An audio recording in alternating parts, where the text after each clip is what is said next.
How to enable Hey Siri on MacBook.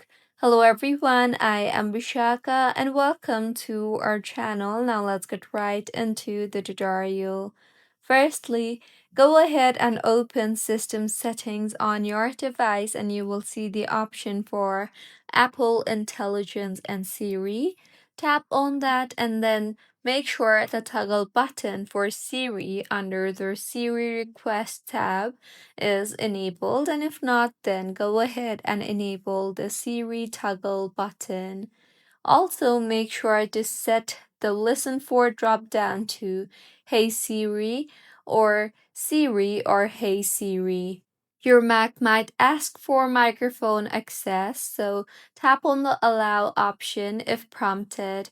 Now follow the on-screen prompts to train Siri to recognize your voice. Mine is set already, so I will simply skip this step. You will need to say a few sample commands like Hey Siri, what's the weather? Or Hey Siri, open Safari and stuff like that.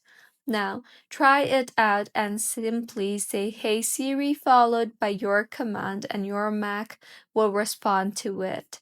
So this is how you can set Hey Siri on MacBook. If you find this tutorial helpful, please like the video and do comment if you have any queries.